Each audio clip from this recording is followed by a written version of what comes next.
I awakened to laughter. Not the laughter of men, for there is a limit to human mirth, even at its most depraved. The sound was heavier, thicker. It dragged iron through the dark. It was laughter with tusks in it, laughter wet with appetite, laughter that rose not from joy but from the crude delight of finding something defenseless and making sport of its violation. It moved through the stone arteries of the monastery like smoke through a crypt, and when I heard it, I knew that death had not completed its work here. It had only left us unattended. My eyes did not open all at once. I had no eyes in the mortal sense, not anymore. I had lumen receptors set within a throne of brass, adamantium, and sealed bone. I had auspex ghosts. I had vox latches, half-cognizant machine spirits, and the slow, tortured return of failing systems that had forgotten why they had once been commanded to endure. I existed inside the command sepulchre at the heart of our fortress monastery as a relic not yet granted the dignity of silence. What remained of Captain Malchin Vane was housed in iron, fluid, wire, and prayer. At first I believed the sound to be memory. For long ages, memory had been all I possessed. The monastery had become a chamber of recurrence, and I had lived within its repetitions like a condemned soul walking the same last corridor through eternity. I had heard bombardment that was no longer falling. I had heard the final oaths of my brothers long after their voices were gone. I had seen the last chaplain raise his crozius in the dark of the mortuary nave, had seen apothecaries carry gene-seed reliquaries beneath red lamps, had seen, again and again, the closing of the final sealed doors. The dead are patient, and memory is patient with them. But this was not memory. The impacts came next. Metal against stone. A chain striking a bronze saint. Bolted hinges forced past sanctified tolerance. Something vast and careless moving within halls where once every tread had been measured by ritual, by rank, by reverence. I forced power into the nearest surviving picked relay and saw only snow, static, black bands, and then, by the throne, movement. Green. A broad shoulder crossed the frame. Tusked jaw. Crude iron plates daubed in grease and filth. One arm ended in a brutal hook. Another shape passed behind it, hauling a length of chain. Then the first figure turned its head toward a row of upright sarcophagi and struck one with the flat of its cleaver as though testing livestock. Orcs. I did not feel fear as mortals feel it. Astartes are made to cross fear out of themselves. Yet there are states adjacent to fear that even gene-forged hearts cannot wholly escape. I felt desecration before it had fully occurred. I felt the insult of their presence more sharply than pain. These halls were not abandoned. They were consecrated. Every wall had been an oath. Every threshold had been sealed by sacrifice. My brothers stood in their alcoves in full battle plate, bolters across their chests, their helms bowed in eternal vigil. The Xenos had entered a temple of the dead and heard only opportunity. I attempted full command override. The throne answered me with reluctance. Power reserves rose and collapsed. 47 systems reported fault. 12 no longer existed. 3 machine spirits responded with devotional fragments so corrupted they resembled grief. I opened internal logs and found chronology broken beyond trust. Centuries may have passed. Decades, perhaps. There were gaps so long that all meaning fell out between them. The monastery's external augurs were blind. Orbital relays were silent. The void itself had forgotten our name. Only the interior remained, and even that in fragments. A second relay came alive in the chapel of the 9th interment. I saw them clearly then. 5 orcs, maybe 6, huge in the narrow aisles, their boots striking memorial brass. One had draped a crimson funerary banner around his shoulders like a king's mantle. Another stood before Brother Castellanvor's niche, wrenching gemstones from the death mask bolted over the sarcophagus lid. A third lifted a casket of incense burners, shook it to hear the chains rattle, and barked with approval to the others. They were not cautious. They were not reverent. Yet neither were they blind in the way beasts are blind. They were appraising. I triggered a sentry turret in the transept. For one holy second I remembered what command felt like. The turret rose from its hidden recess with a scream of ancient servos and opened fire into the Xenos line. Mass-reactive shells tore one orc apart at the abdomen and pulped another against a chapel pillar. Brass shards rained through the incense smoke. A third lost its lower jaw and staggered in delighted fury rather than shock. The remaining beasts scattered, roaring. One hurled an axe that sheared through the turret's targeting assembly. Another leapt onto the firing mount itself, wedged fingers beneath its housing, and tore until cabling spilled like black entrails. Silence returned only briefly. Then came louder voices. More feet, more laughter. The dead had been found, and the scavengers had called their kin. I fed power into broader internal scans and watched crude signatures multiply through the monastery's outer levels. Breach points bloomed along the western docking vaults. Cargo cutters had sliced through sealed ingress gates. Internal pressure maps shifted. They had not stumbled upon us by chance in a single mob. They had come in numbers. They had chosen to enter. That meant voidcraft, leadership, intent. I tried to raise the monastery's ancient challenge codes. No answer came from the stars. I tried to awaken the Vox Cathedral beneath the Hall of Martyrs. The amplifiers coughed static and liturgical debris. I tried to open the primary blast doors to isolate the intrusion, but the hydraulic spirits merely recited access refusals from officers long dead. Every act of defense cost more power than the fortress still possessed. Every command I gave was drawn from a shrinking pool of stolen life. Still I watched. What else remained to me? One of the orcs, broader than the others, stooped before a mural in the reliquary corridor. It depicted our chapter master receiving the ashes of a conquered world from kneeling planetary nobles. Gold leaf had blackened with age, but the image endured. The orc stared at it for a long while. Then he jabbed a thick finger at the armored figure in the mural and barked something to his fellows. They laughed, yet not in mockery alone. The brute was seeing meaning in it. Crude meaning, stripped of sanctity, but meaning nonetheless. It was then that the first true dread entered me. Had they merely broken tombs and smashed icons, I could have named them what they were and hated them with the clean certainty of doctrine. But study is worse than destruction. Curiosity is a more intimate violation than fire. To shatter a relic is to deny it. To examine it is to admit that it contains something worth taking. I turned my gaze inward then, toward the command sepulchre itself, and saw the rows of steel reliquaries where the names of my brothers were engraved by company and campaign. 4th Company. My company. Dead to the last. I remembered their faces not as they had died but as they had stood beneath this same stone centuries before, helms maglocked at their waists, each of them immense, solemn, certain that if they fell, they would at least fall among their own. We had expected oblivion. We had not expected discovery.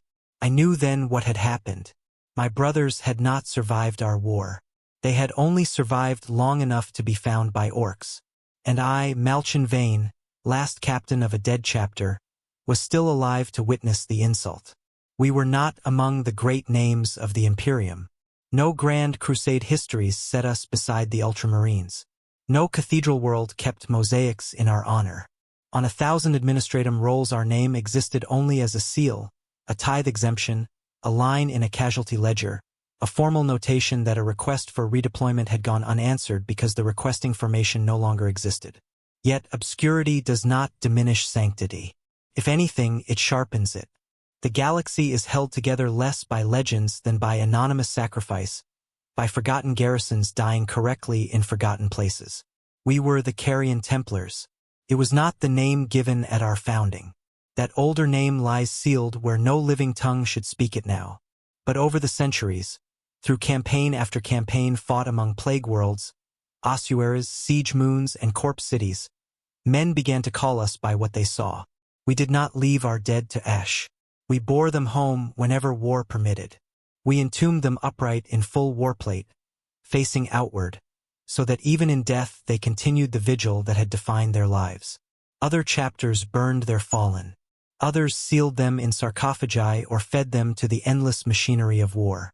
We gave ours walls to watch.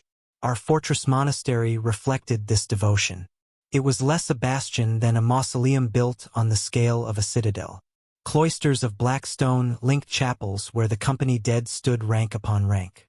Vaults descended beneath vaults, each deeper level older, quieter, more honored than the last. The living trained in the sight of the dead. Neophytes took their first oaths beneath the gaze of 3,000 silent suits of armor. Captains made battle council in chambers lined by those who had died holding the same offices before them. We did not treat memory as comfort. We treated it as command. That was our strength. It was also, in the end, the instrument of our doom. The campaign that ended us began as a compliance action on the outer edge of Segmentum Obscurus, though no word was less suited to what followed than compliance. The world was called Varix Ulter, a moon-sized manufactorum ruin bound to the corpse of a dead gas giant. Records named it abandoned. The first Imperial survey teams reported little more than derelict hive spires, dormant labor cathedra, and atmospheric toxins severe enough to preserve the dead where they fell. But there were signals in the ruins, structured emissions old and regular, impossible to trace. The Inquisition sealed its deeper findings. We were ordered to cleanse. We made planetfall into silence. No enemy banners greeted us. No defense batteries rose. We found hab cities without scavengers, temple districts without pilgrims, train lines still humming from reactors no one maintained. The place had the wrong kind of stillness. Not peace, not vacancy, expectation, as though the world had held its breath too long and no longer remembered how to exhale. Our librarians reported pressure at the edge of thought. Our chaplains doubled the litanies. We advanced anyway. That is what space marines do when logic frays. We proceed in obedience and let the dead sort the reasons later. What we found beneath Varix Ulter was not demonic in the fashion the ignorant imagine. There were no horned apparitions clawing from portals. No screaming warp breaches clothed in theatrical fire. It was subtler than that and therefore fouler. Deep under the manufactorum crust, within vaults older than the Imperium and perhaps older than mankind's dominion in that sector, there existed a choir of machines built to store and transmit consciousness at a civilizational scale. They had been damaged by time, then awakened by our intrusion. What they emitted was not voice but residue, death thought, memory pressure, the psychic imprint of entire populations harvested at the moment of extinction and preserved in recursive mechanical suffering. We fought what that suffering did to men. Serfs went mad first, then bondsmen, then armed auxilia. They clawed at their eyes and begged forgiveness in languages none of us knew. Some heard dead relatives. Some heard judges. Some simply walked into reactor vents or off spire edges as though summoned. When the emissions reached our own ranks, the effects were different but no less terrible. Astartes do not break easily, so we broke slowly. Brothers reported reliving deaths that were not theirs. One saw every world he had failed to save standing in ranks around him. Another fired on his own reflection because the helm augurs insisted the face within was rotting. Our librarius sealed itself after 3 of its number went silent inside a sanctum warded against every known intrusion. We destroyed the primary vaults. We detonated cyclonic charges in the deep. We burned the machine choir beneath 10 kilometers of collapsing ferrocrete and vitrified rock. On parchment it was victory. In truth, we had already been contaminated by contact. Not in flesh. In remembrance. We returned to the monastery carrying more than casualties. At first the symptoms seemed survivable. Fatigue. Episodes of temporal dislocation. Liturgical errors in brothers who had recited the same prayers for centuries. Then came shared dreams. Entire squads waking at the same hour to report identical visions. Chaplains hearing voices from sealed tombs. Dead brothers appearing on picked feeds where no living sign moved. The apothecarian found no pathogen. The librarius found no stable warp signature. The reclusium named it an echo haunt. The lingering pressure of annihilated minds impressed upon our own. Whatever its name, it spread with proximity. The monastery amplified it. Our cult of memory had given it a palace. The choice was made in full council. I was there. I remember the chapter master standing beneath the banners of all 10 companies. His voice steady despite the strain tearing at every soul in the chamber. If we dispersed, we might carry the echo beyond ourselves. If we answered imperial summons, we might damn worlds that had never seen Varric's altar. If we requested open aid, the wrong ears would hear and turn our condition into censure, seizure, perhaps extermination by forces that would not distinguish between infection and guilt. So we chose the oldest duty of any warrior order worthy of the name. We sealed ourselves in. The monastery's void docks were locked. Orbital relays were blinded. Distress traffic ceased. Our outer guns were set to autonomous challenge response.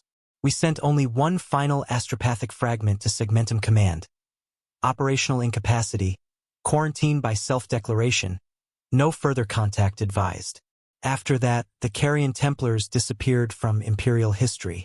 Inside, we made a kingdom of our ending. The living attended the dying. Chaplains walked the halls by night to answer voices no one else could hear. Apothecaries preserved what gene seed they could. Every dead brother was interred at once, for delay invited contamination of another sort. We drilled even as our numbers thinned, because ritual gives shape to extinction. We kept the watches. We maintained the walls. We recited names. And one by one we vanished into our own monastery. I did not escape this fate by strength. I simply endured it differently. During the final breach in the lower command tiers, when one of the sealed machine echoes manifested through our own noospheric systems and turned defense servitors on the command cadre, I was torn open from sternum to hip. My secondary heart burst. My spine was laced with shrapnel from my own throne dais. I should have died then. Instead, the master of the forge ordered what remained of me integrated into the command sepulchre, half as treatment, half as necessity. Someone had to remain linked to the monastery while the rest went below to die in dignity. Someone had to watch the systems until the end. So I watched. I watched the last company banners furled. I watched the chaplain of the 7th recite the benediction of final wall before sealing his brethren in the nave. I watched the apothecaries lock the gene vaults beneath triple sigil. I watched my chapter master remove his helm and stand alone for a long time before the empty throne he would never occupy again. When at last he came to the sepulchre, he did not speak as master to subordinate, but as one dying man to another. "Bear witness," he told me. Then he left, and the doors closed, and after that there were only the dead and me. If the orcs had invaded a ruin, I might have hated them simply. But they had come into a sanctified extinction, into a fortress where every stone had been laid to contain our ending with honor. They had not breached abandonment. They had broken quarantine around a martyrdom. That is why my fury was so cold. There is a particular obscenity in watching the ignorant handle the sacred.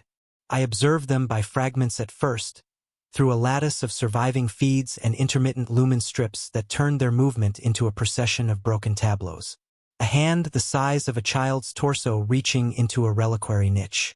A boot on a funerary plinth. The bright, brutish glint of metal teeth beneath chapel candlelight. Their language brawled over the Vox pickups in guttural bursts, loud enough to profane the acoustics of halls designed for prayer. They did not lower their voices before the dead. The concept would not have occurred to them. They entered the hall of the third, where the brothers of that company stood in double rank beneath a roof painted with the stars of the worlds they had defended. The orcs did not behold an honor guard. They saw trophies. One climbed onto the shoulder of a sarcophagus to wrench free a bronze company sigil. Another hacked at a dead sergeant's power sword until the magnetic seals broke and the blade came loose in a shriek of abused machine spirit. Two more argued over a banner pole capped with the skull of a sainted chapter bondsman. They struck each other with it until the skull shattered. For an instant I considered venting the hall to vacuum. The monastery had once possessed such options. Invasion drills accounted for boarding actions, genestealer infestations, insurrection, even demonic incursion under restricted parameters. But time had maimed our systems. Pressure control in the hall of the third was dead. Bulkhead sequencing was erratic. If I triggered an emergency seal with faulty hydraulics, I risked collapsing support arches above adjacent tombs. The dead have no further use for atmosphere, true. Yet even in extremity I found myself calculating what violence I could inflict without also becoming the destroyer of what I had sworn to preserve. So I chose smaller acts. In the reliquary transept, I activated a floor-grill auspex trap, the kind meant to identify unauthorized biosignatures during state visits. It no longer possessed its original sophistication, but I persuaded its machine spirit to one last act of obedience. A pulse of focused thermal discharge erupted through the metal lattice and cooked an orc from the knees upward. It toppled backward into a row of incense braziers, setting old oils alight. Another slipped in the burning spill and broke its neck against the plinth of Chaplain Garin. The others roared, not in fear, but in outrage that the environment itself had struck them. Good, I thought. Let the fortress hate you openly. Yet hatred alone cannot hold a wall. More of them poured in from the docking levels. I tracked breach patterns and saw the ugly geometry of method beneath their advance. They were not drifting blindly from chamber to chamber. Scouts marked junctions in glyph paint. Teams hauled away salvage in disciplined chains. Larger mobs remained back from certain doors until heavier tools arrived. Somewhere among them there was command not reducible to appetite. A warband moves differently when it follows a will greater than collective noise. I found that will in the Western processional. The picked relay there was dim, half obscured by hanging dust and the slow sway of torn devotional pennants. Through it I saw a figure bigger than the others by a head at least, broader through the chest, his armor a patchwork of plates stolen from a dozen dead campaigns. One shoulder bore the smashed prow of some imperial vehicle as trophy plating. His jaw was framed in iron studs. A heavy claw hung folded at his side. He did not hurry, while the lesser orcs shoved one another, barked, looted, and struck walls merely to hear the noise. This one paused. He paused before murals. He stood beneath the procession of ash, the great frieze showing our dead borne home by armored brethren after the siege of Harrowdeep, and he looked at it for a long time. His head tilted. He traced the line of painted warriors with one thick finger, following them from battlefield to gate to crypt. Then he grunted and looked beyond the mural to the actual corridor, as though comparing image to architecture. One of his subordinates barked something. He cuffed the creature into silence without taking his gaze from the wall. No beast studies continuity. My unease deepened. Their first true desecration of a body came in the sepulchre of Winter Vigil. Brother Acast, who had died holding the breach on Dalmore Hive, stood there in full plate beneath a canopy of silver chains. One of the orcs seized his helm and twisted. The seals held. Another joined him. Together they wrenched until the helmet tore free with part of the gorget attached. Acast's skull, long defleshed and lacquer-preserved according to our mortuary rite, stared sightlessly into the chapel lamps. The orc who held the helm barked in triumph and jammed it onto his own head.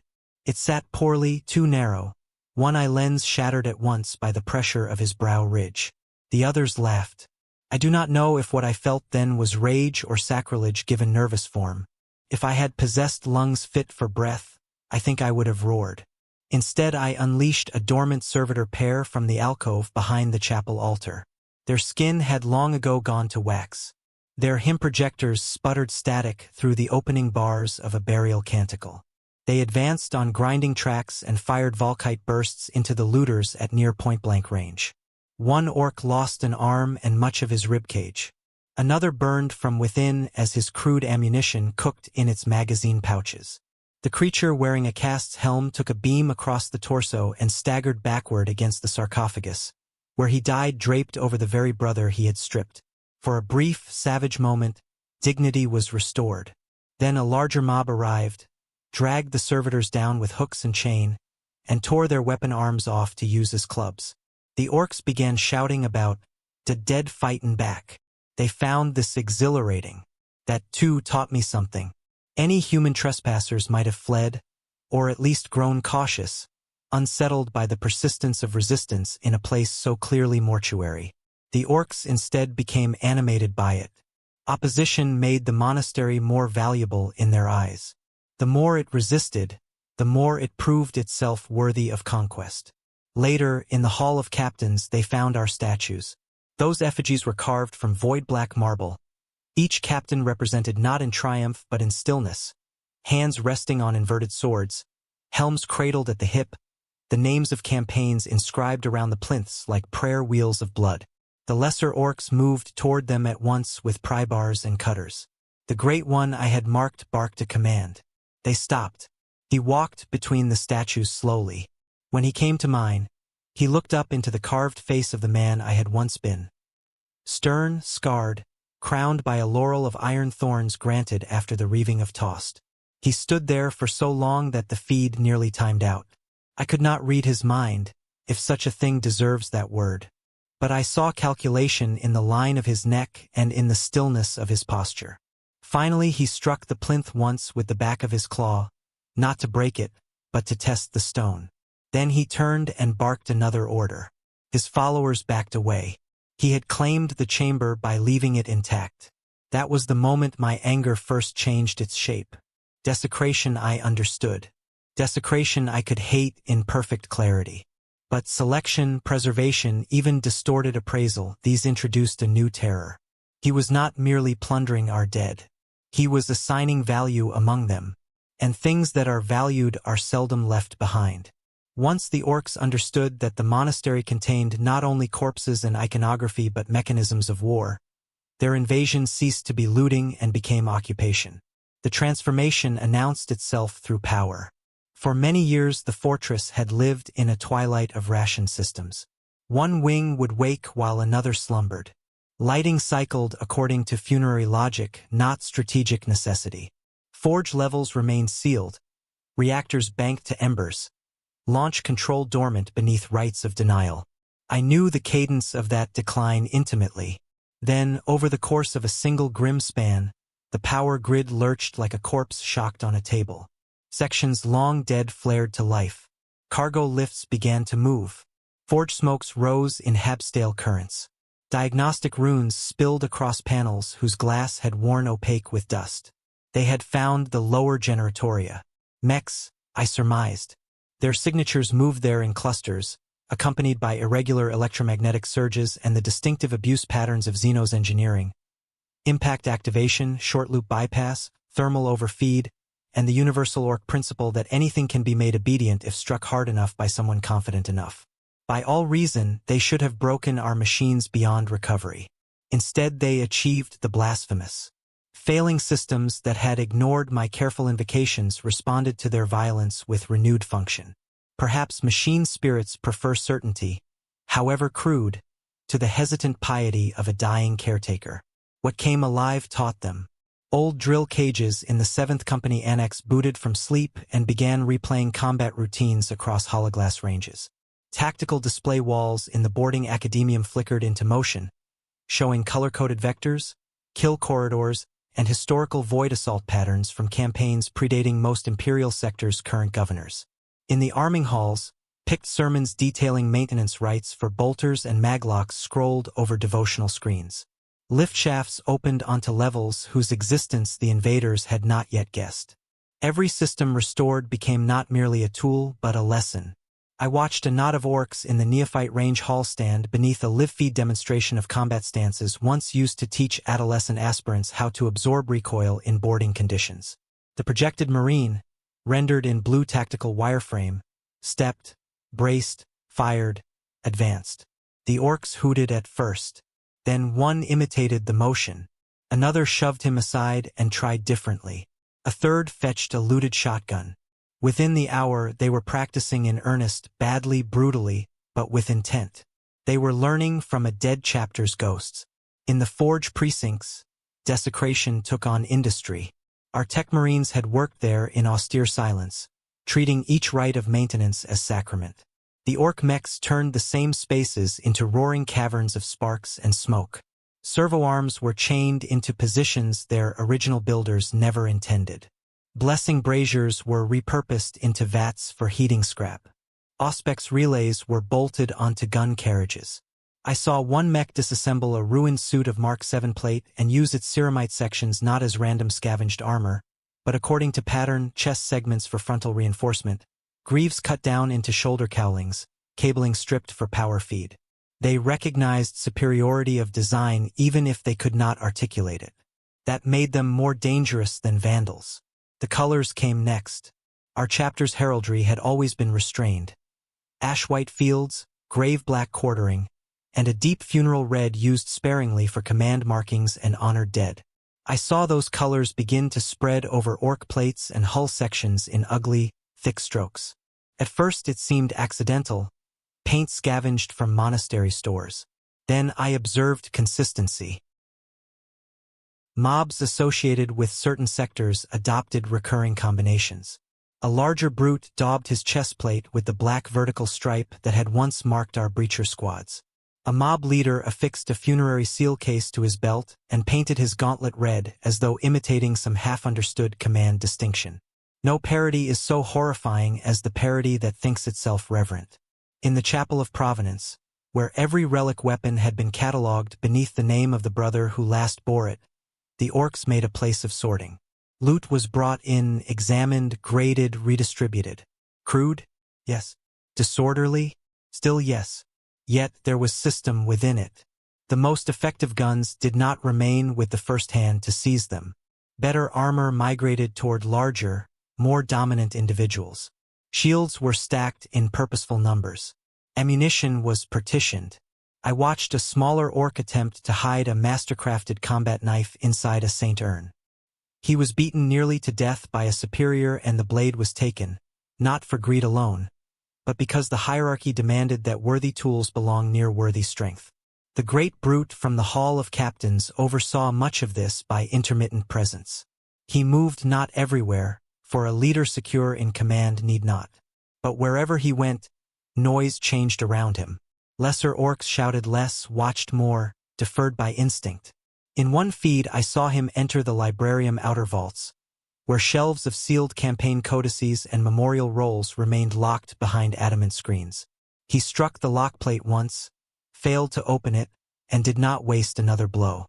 Instead he summoned a mech, gestured at the vault, then at a wall map depicting the monastery's internal sectors. The mech nodded with startling seriousness and immediately began marking alternate ingress points. He was not merely powerful. He was patient. That truth ripened into horror when they reached the Hall of Captains again. I had thought his preservation of that chamber a momentary whim. It was not. The hall became a place of gathering. Orcs brought their kills there. They displayed unusual finds before the statues.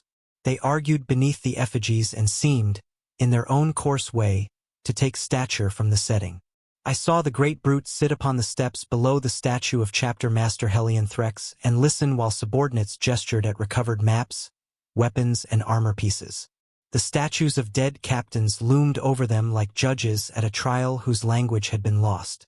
The monastery was educating them simply by forcing them to move through its meanings. That was when I understood architecture as confession. We had made our ideals material. Discipline in corridor width. Endurance in layered defense. Hierarchy in elevation and access. Ritual in processional space.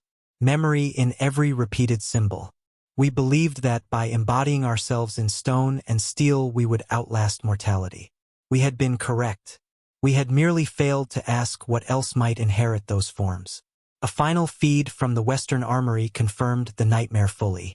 A mob of perhaps 30 orcs stood in rough formation while a damaged tactical hololith projected boarding drill vectors across the floor. The beasts were not following them with precision, but neither were they ignoring them. They moved from cover to cover in pulses. They stacked at doorways.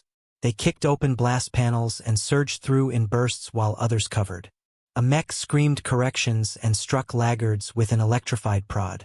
The entire exercise was savage, incompetent by Astartes standards, but far beyond what a mere rabble should have displayed. The dead fortress had become a workshop, and within it the orcs were not just stealing our weapons. They were being shaped by our method. War is a language of form long before it becomes one of words. You may strip a ritual of its theology, remove every sainted name, forget the founding oath, burn the archives and blind the priests, and still the ritual may persist if its shape continues to solve the problem for which it was born. A formation survives because it works. A fortress doctrine survives because it channels violence efficiently. A chain of command survives because confusion kills faster than bullets. What horrified me as I watched the orcs was not that they had become intelligent in any human sense. It was that they had begun, through instinct and repetition, to inhabit the useful geometry of my chapter's life. They learned the corridors first. The monastery had been designed according to defensive scripture, every intersection a choice between attrition and sacrifice. Reinforcement arteries ran behind ceremonial walls. Chapels doubled as kill boxes. Processional naves concealed elevated firing galleries. To an invader, these features should have been traps. To a resident, they were pathways of command. The orcs studied the results of their own early losses and adjusted.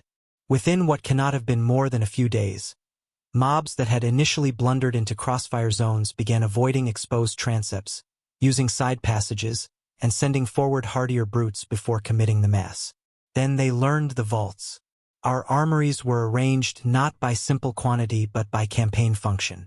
Boarding shields near void dock access. Breach charges indexed beside siege harnesses. Closed assault weapons stored in sanctified racks near the blooding cages. The orcs may not have deciphered the doctrinal classifications, but they grasped correlation. Certain rooms meant certain forms of killing. They started grouping by what they found. One mob accumulated shields and heavy scrap plates, another chain blades and mauls, another looted firearms modified around salvaged auspex optics. Their mobs ceased to be undifferentiated masses. They became roles. In the old neophyte amphitheater, where youths of our chapter had once stood at rigid attention beneath the scrutiny of veterans, I watched one of the larger orcs bellow while lesser greenskins formed ranks below him. Not straight ranks, never that. The orc temperament would not submit to perfection. Yet there was ordering all the same, bigger at the fore, quicker and meaner at the flanks, gunners slightly elevated on broken pews to fire over shoulders. When a smaller orc surged out of place too early, the leader struck him down, then dragged him back into the line and pointed forward with obvious instruction. The lesson was not restraint for moral sake. It was sequence. Their armor began to change with them. I saw heavy orcs in improvised panoplies of ceramite riveted over mega-armor frames, grotesque approximations of Astartes proportions made more grotesque still by their success. Shoulder plates from dead battle brothers became asymmetrical pauldrons over slabs of scrap. Broken gorgets reinforced necks thick as engine pistons. Knee guards from Terminator suits were mounted across chests as crude pectoral shields. They looked like blasphemies sculpted from battlefield memory. Yet against small arms, against shrapnel, against breach debris, they would function. My dead were entering the enemy as shape and protection. One brute mounted the faceplate of a veteran helm across his own chest like a saint icon. Another welded a pair of purity seal cases into a belt of talismans, their parchment long burned away, their wax skulls remaining as mute ornaments. A knob I later came to track by his missing left ear took to carrying a power sword too damaged for proper field function, but he brandished it before each fight, and the others gave him space when he did. Symbol had begun to matter among them, not only brute force. Objects from the monastery carried authority. That realization sickened me more deeply than the bloodiest scene of destruction. In the reliquary nave, they staged processions. Not true processions, of course. Nothing the Xenos did could deserve such a word in pure form. But I know what I saw. Mobs moved through the central aisle bearing salvaged bolters, banner poles, and fragments of statuary, while others hammered rhythm on shield rims and blasted crude horn calls. At their head strode a massive knob wearing the cracked half of a chaplain's mantle over one shoulder. They were not simply transporting loot. They were presenting it. To one another. To their leaders. To the hall itself, perhaps. The dead watched them from alcoves where incense had not yet entirely faded, and the living green tide beneath those alcoves took stature from being seen. A fortress is not merely walls. It is a machine for producing a certain kind of warrior. We had known this. That is why our neophytes learned beneath the dead. Why our rites were spatial as much as spoken. Why the Hall of Captains rose above the training courts and the reclusium lay on the path to the armories. All of it instructed. All of it constrained. All of it said, without words, this is what a Carian Templar is. This is how one moves through war, through memory, through command. Now the same machine labored on without us, and the raw material it shaped was green, brutal, laughing, and utterly without a soul in the human sense. Or perhaps that last thought was vanity. By then, another poison had entered my reflections. I began to compare them to the Imperium that had forgotten us. I remembered worlds we had defended, only to see them drowned later in taxation, corruption, and pious neglect. I remembered PDF officers reciting catechisms while their men starved. I remembered planetary governors who revered the image of Astartes while misunderstanding every principle by which we fought. The Imperium had inherited the Emperor's dream as ritual without essence. Why, then, should I be surprised that the Orks could inherit ours as utility without sanctity? Because I was still loyal enough to be wounded by the question, perhaps. One scene remains branded upon what is left of my mind. A full mob, nearly 50 Orks, marched through the lower honor corridor in a rhythm not native to them. It was rough, uneven, punctuated by shoves and snarls, but it was cadence. Each carried a weapon at near identical height. At intervals along the corridor stood our dead in recesses behind adamant screens. Sergeants, veterans, standard-bearers, all preserved in eternal watch. The Orks passed beneath them carrying looted bolters and hacked-down storm shields painted in our grave black and ash white. At the center of the mob strode the large brute from the Hall of Captains. He did not sing. He did not shout. He walked in silence, and the others unconsciously corrected themselves around his pace. That was the first moment they did not look like scavengers inside my monastery. They looked like inhabitants. I understood then that if they left this place, they would not leave empty. They would carry away not merely relics, not only weapons, but a partially absorbed martial identity. A warband shaped by Astartes architecture, armored in Astartes dead, stratified by symbols stolen from Astartes command. It would be an abomination, yes, but also an effective one. The galaxy does not punish monstrosity. It rewards anything that survives long enough to kill. And survival, I had to admit, was the one art Orks had never needed instruction in. There are long silences in a tomb fortress even during invasion. Between breaches, between screams, between the sudden barking roars of Xeno's command and the thunder of machinery they should never have awakened, there remained spans of hush in which only reactor murmur and my own damaged systems spoke. In those silences I thought of legacy, because there was nothing else left worthy of thought. Survival was no longer an attainable category. Rescue, if it existed at all, had arrived too late by centuries. Vengeance could be enacted in moments, perhaps, but not completed. What remained was the question of what outlives us, and whether endurance alone is a form of victory or merely another punishment. All my life I had believed legacy to be synonymous with purity. That is a natural belief for one shaped by the Imperium. We preserve gene seed. We preserve names. We preserve liturgies, lineages, chain of command, material relic, sacred text. We tell ourselves that continuity safeguarded is meaning safeguarded. A chapter survives through unbroken succession. A world survives through proper worship. A civilization survives through ritual exactitude. To alter inheritance is to contaminate it. To contaminate it is to betray it. There is great strength in that doctrine. There is also fragility hidden beneath its surface, because it assumes that value can only endure if it remains uncontested and unchanged. The galaxy has never obeyed such assumptions. I remembered worlds after compliance. I remembered returning decades later to find cathedra razed where the starving still slept in ash. I remembered populations taught to adore the emperor as God while their rulers violated every principle of justice or reason his name was once meant to represent. I remembered the strange, bitter truth that many of the Imperium's symbols survived better than its intentions did. Perhaps that is the fate of all empires extended beyond their capacity for self-knowledge. Form persists, meaning decays. Then new wills step into the form and call themselves rightful because they stand where the old masters stood. Is that not what the Orks were doing in my monastery? No, I told myself. The comparison was obscene. The Imperium, however decayed, remained human. It retained at least the possibility of redemption, however distant, however betrayed by practice. The Orks possessed no such horizon. They were appetite armed with instinct, a species for whom conflict was not tragedy but weather. To liken their inheritance to ours was heresy of the bleakest kind. And yet heresy survives by touching something true enough to wound. The beasts were proving capable of continuity without reverence. They did not need to understand the dead to use them. They did not need faith to recognize utility. They did not need our myths to benefit from our methods.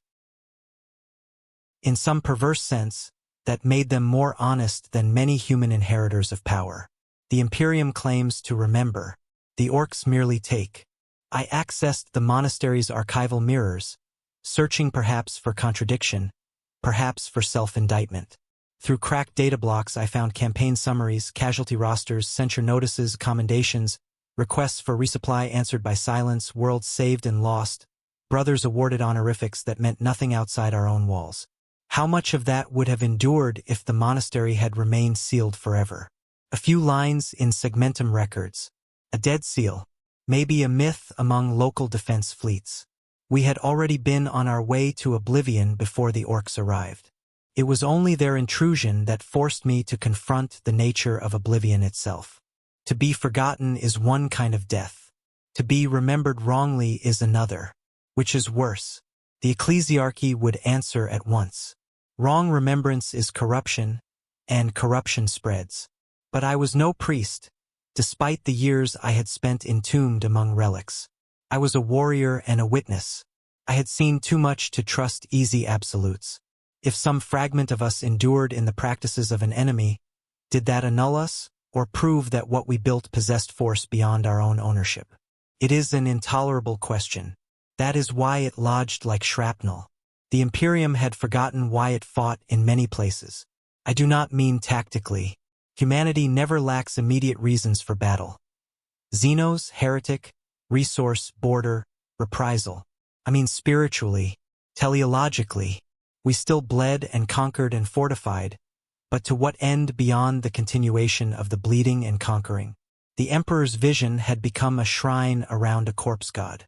Bureaucracy fed on sacrifice.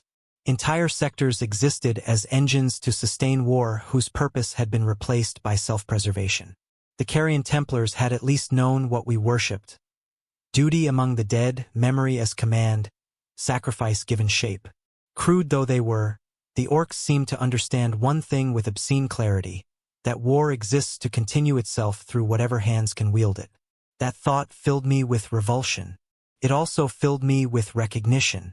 Perhaps that was the deepest insult. Not that the Orks mocked us, but that their theft revealed how much of us could be detached from sanctity and still function.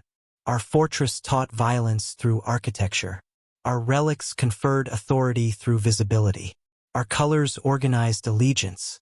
Our dead, standing endless watch, created atmosphere, hierarchy, pressure, aspiration. Remove every prayer and these features still exert influence. A lesson survives even after its author dies. A discipline survives even after its creed is forgotten. In a galaxy as old and merciless as ours, perhaps meaning is never preserved by purity at all. Perhaps it is preserved by recurrence, by whatever keeps being enacted because the conditions of existence keep rewarding it. I hated that possibility so much I almost prayed. Instead, I checked the gene vaults. The seals responded slowly, then shuddered open on my command screen. Status runes scrolled.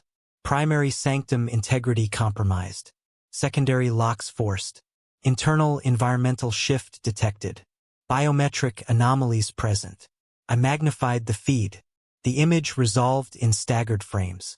A corridor of white ceramite and brass, once kept colder than any chapel. Hermetic doors hanging open. Apothecary caskets overturned. A broken autoscribe arm twitching on the floor like an insect torn in half. And there, moving through the chamber with all the sacrilegious certainty of conquerors in a throne room, came Orks. One of them was carrying a gene seed reliquary casket in both arms. It held it not as a joke, not as a club, but as treasure. The philosophical rot within me ceased then, burned away by immediate necessity. Symbolic theft I could contemplate. Structural inheritance I could mourn. But the gene vaults were continuity in flesh, in sacred biology, in the literal future of the chapter if future there could still be. To let Zeno's hands root there was intolerable beyond language. And yet beneath that certainty another horror stirred. If I destroyed the vaults to deny them, then I myself would become the executioner of my line. The dead had taught the enemy enough already. Now they reached for the seed of resurrection. Legacy had become a weapon pointed in all directions at once. For the first time since my awakening, I understood that the final battle here would not be fought for territory. It would be fought over what meanings must be permitted to die. The apothecarian levels had always seemed separate from the rest of the monastery, even when I walked them in life. Perhaps all places where futures are stored acquire that quality. The air had been colder there, the light cleaner, the silence more exacting. Where the chapels honored memory and the armories prepared for repetition, the gene vaults held possibility under oath. Every progenoid gland harvested from our dead was a promise that sacrifice need not end in extinction. Every sealed casket represented not merely biological material but lineage, temperament, doctrine, flaw, excellence, and the right, if fate permitted, for a brotherhood to continue speaking its own martial dialect into the next century. It was one thing to lose a company. It was another to lose the grammar from which any future company might be written. The orcs had entered that sanctum. I drove every remaining censor toward the apothecarian corridors and watched the obscenity unfold in halting visual fragments.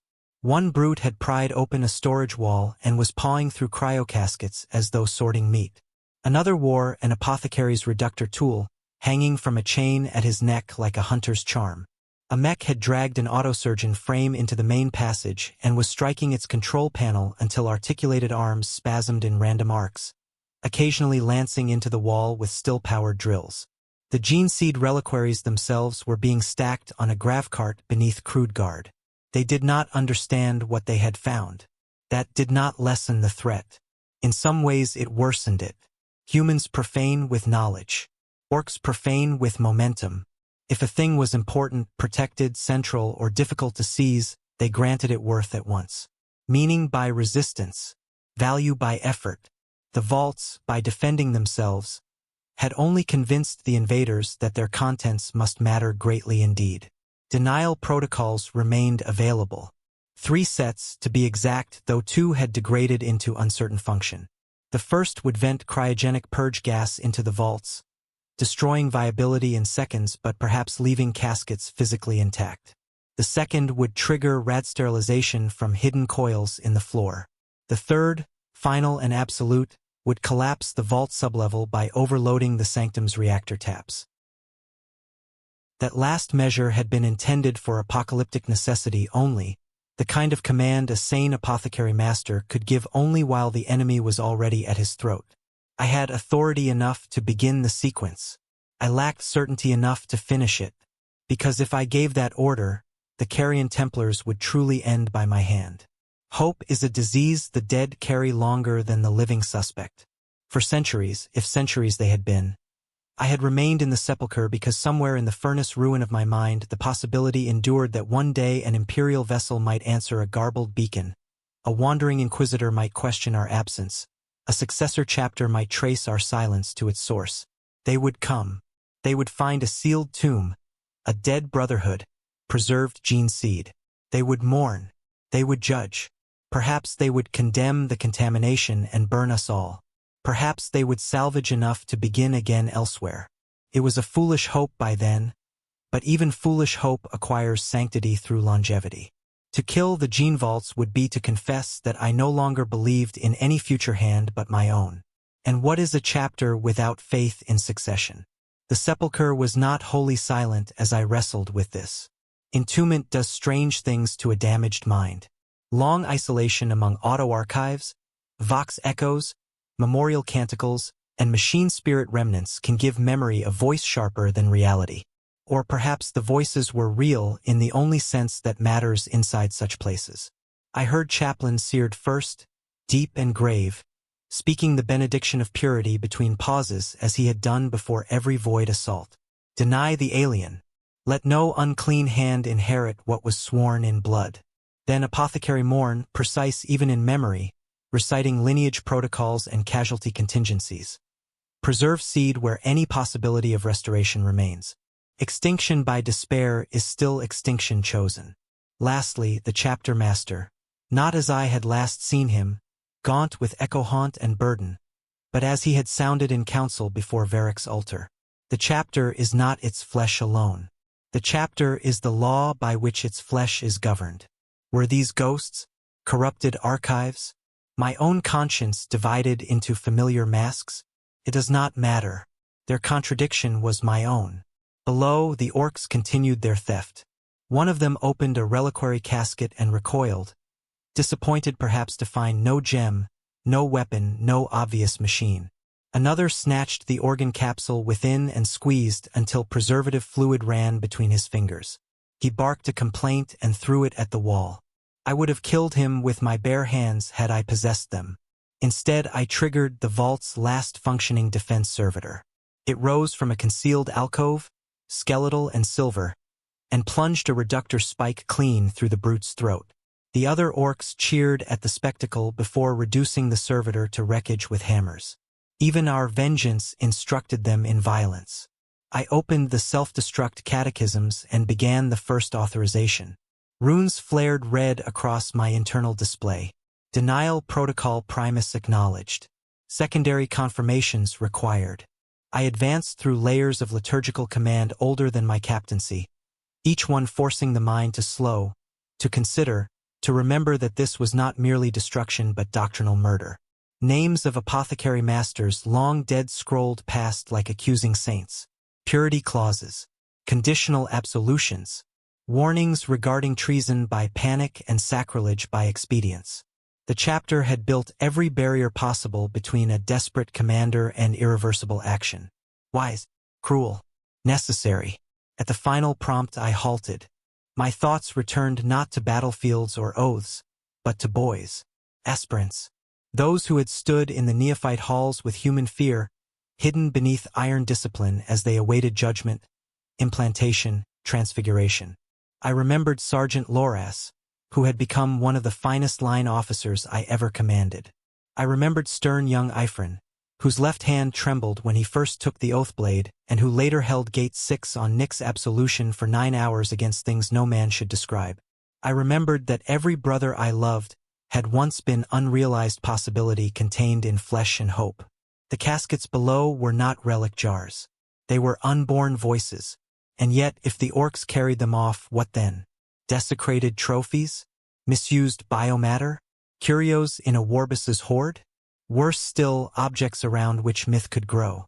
The best dead gets kept dear best fighty bits down here. I could hear it already. Meaning curdled but not erased. The question became unbearable in its precision. Was it more loyal to preserve the chance of impossible restoration, or to deny with certainty any Xenos claim upon our future? I began a partial self-destruct on the vault periphery instead. Bulkhead seals shifted. Corridor thermals rose. Promethium lines armed in the outer rings. Enough to slow removal. Enough to make the orcs fight for every casket they wanted. Not enough to annihilate the seed itself. It was compromise, and compromise is often only cowardice given procedural form, but I seized it because I was not yet strong enough to commit either to hope or to finality. Flames erupted in the secondary corridor. 2 orcs died screaming. Others bellowed and dragged the gravcart back toward the inner sanctum. Smoke rolled under the white lights. The vault had become a charnel house around its own future. I watched, hating myself for hesitation and hating myself equally for the fact that I still hesitated. The voices fell silent then, as though the dead had understood that no counsel remained possible. The last choice of the faithful is rarely how to win. More often it is deciding what not to permit the enemy to become. I knew, as the fires spread, that my hour approached. The fortress could not endure this half-state much longer. The orcs were growing bolder. The gene vaults were compromised. The Hall of Captains had become their court. Somewhere above, the great brute I had marked continued weaving cohesion from theft. If I failed to act decisively, then all that remained of us would pass from tragic end into raw material for a new horror. Still, I did not yet destroy the chapter with my own hand. Not then. Not until I saw what the war boss chose to wear. There are sights so profane that language reaches them only by failing. I had thought I understood the full measure of violation already. I had seen dead brothers stripped, relics repurposed, chapels turned into sorting yards, Gene Vault's sanctity broken by hands that knew no sanctity at all. I had watched our methods enter the enemy through imitation and utility. Each of these things wounded, each compelled fury. None prepared me for what came next, because none of them had yet given the theft a single body large enough to contain its meaning. The inner sepulchre of the chapter master lay below the hall of command, sealed behind doors no line brother might open without leave. There the panoplies of our greatest office were preserved. Ceremonial plate, campaign relics, the command mantle, the helm worn at the Requiem Crusade, and deeper still, a suit of tactical dreadnought armor carried by 3 masters in succession during the Siege of Hollow Suns. It had not been interred as treasure but as continuity. The office outlasted the bearer. That was the principle. A chapter master died. Command endured through inherited warplates sanctified by service. To profane that chamber was to assault the very grammar of our authority. The Orks breached it near what I believe was local midnight, though time had become liturgical fiction by then. The picked feed from within was poor, one lens cracked, color drifting in and out of bruised monochrome. I saw torches first, then sparks, then a shower of broken lock components. The great brute entered at the head of his inner retinue. Not charging, not shouting. He came forward as a claimant approaches a throne. His followers hung back from certain cases and relic stands with the uneasy restraint of creatures who know they are near something potent, even if they cannot name why. He passed the command mantle. He passed the reliquary Crozius gifted to Master Threx by the Cardinal of Seraphine. He passed the ash casket containing the signet bones of our founding cadre. He stopped before the dreadnought plate. Even in degraded picked the armor retained majesty. The suit stood in a recessed arming shrine beneath high black arches, each plate etched with names of void sieges and dead systems saved at impossible cost. Funeral red bordered the pauldrons. The crest helm stared downward as though upon petitioners. Crux motifs gleamed on gauntlets thick as grav engine housings. Nothing in that chamber had been built for ornament alone. Every surface declared function elevated by memory, violence rendered legitimate through continuity of service. I had seen brothers kneel before that shrine. I had done so myself when Master Galen took the suit to war against the Hollow Suns enclave and returned with one arm torn away but the line unbroken. The war boss circled it once. Then he struck the display restraints apart. What followed was not comedy. I will not allow lesser minds to imagine it so. It was not some carnival image of a beast jamming itself into armor too noble for its shape. It was work. Monstrous, crude, but purposeful work. Mechs were summoned. Welders screamed. Restraint braces were torn from the shrine and refastened around the Warboss's frame. Supplemental pistons were bolted onto the back assembly to compensate for his bulk. Cables intended for systems interface were spiked directly through scrap harness rings embedded in his flesh. Shoulder housings were widened by cutting and forcing, not enough to destroy silhouette, only enough to make occupancy possible. The suit ceased to be what it had been and became something still more horrifying, a blasphemous adaptation preserving just enough of the original form to weaponize recognition. He bled through the fitting and did not seem to mind. When the helm was brought, there was a pause. Even the lesser orcs sensed a threshold. The war boss took the helm in both hands and looked into its lenses.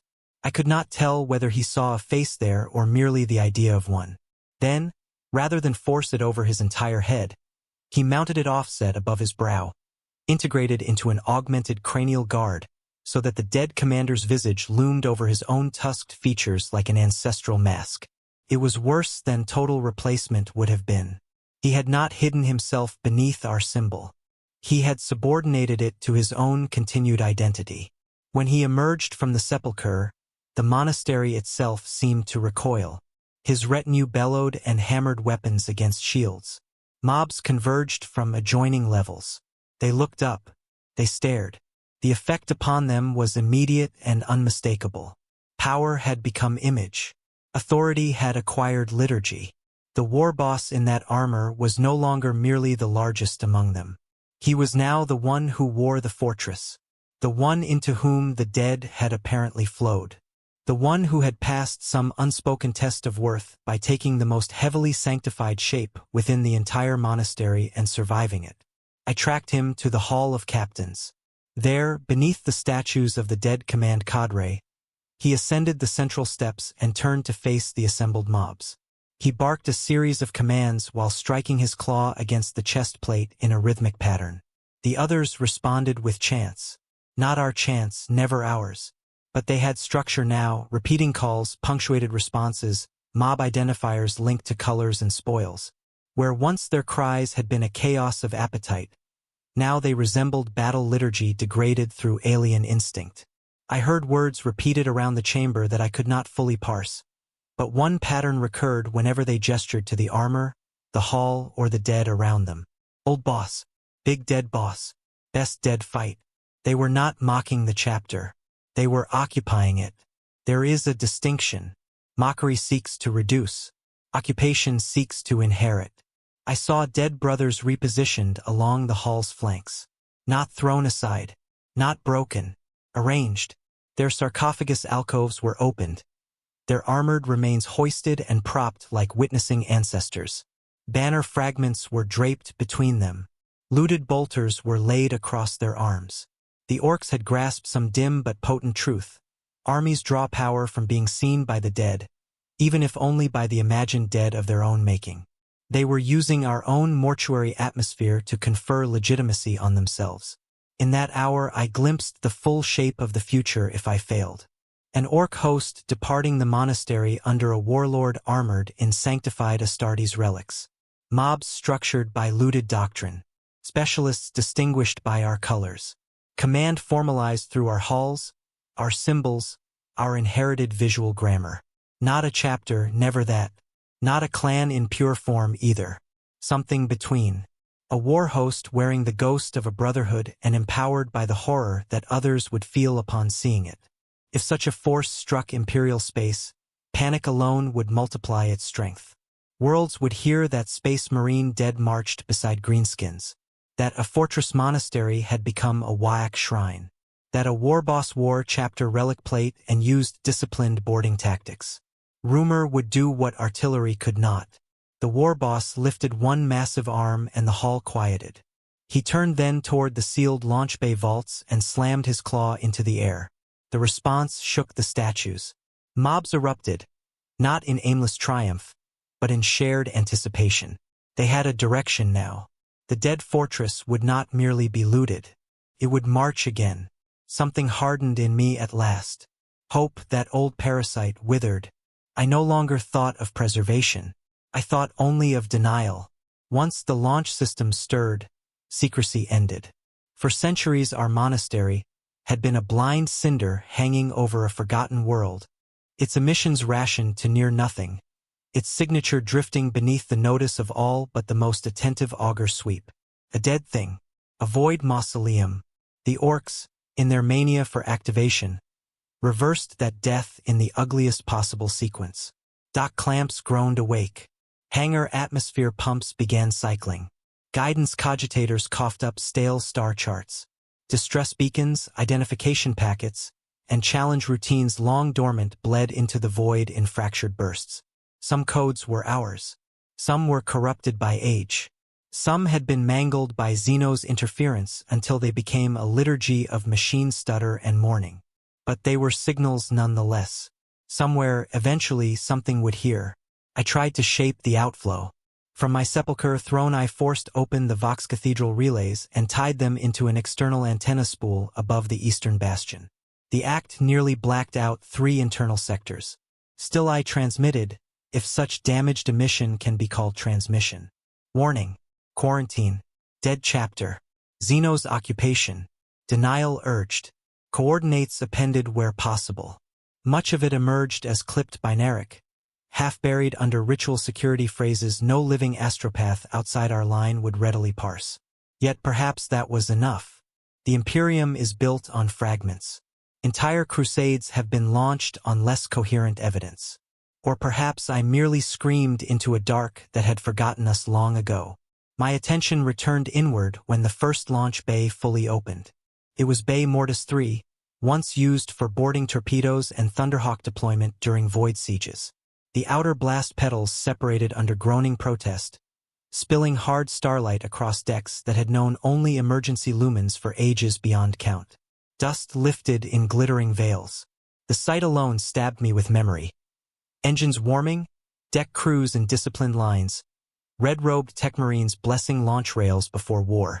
Now the same light fell across mobs of orcs hauling crates, fuel drums, and looted armaments toward half-repaired craft stitched from scrap and monastery salvage. They shouted with triumph as though reviving a god. Coordination followed. That was the moment at which I knew the threat had passed beyond my private horror and entered the category of galactic consequence. The orcs staged loading operations according to lane discipline. They assigned heavier brutes to munitions detail, quicker bodies to cable haul and deck clearance. Mechs occupied control stations and, through some profane conjunction of instinct and lucky brutality, brought several deck systems into functional obedience. Overhead tactical displays flickered on. A damaged hololith showed launch vectors. And then, beneath the cracked screens and saint icons, the warboss in desecrated command plates strode the deck while subordinates reported sector readiness through gesture and glyph. I watched a drill that should not have existed. A boarding formation assembled at the inner gate. Shield-bearing orcs to the fore. Heavy gunners behind. Breach specialists clustered along the right flank with charges and cutting tools. Signal runners, actual signal runners, not merely the loudest nearby, moved between groups. At the deck klaxon, they surged through a mock hatch in time sequence. First shields, then suppressive fire, then breach insertion, then mass entry. It was ragged, yes, loud, wasteful.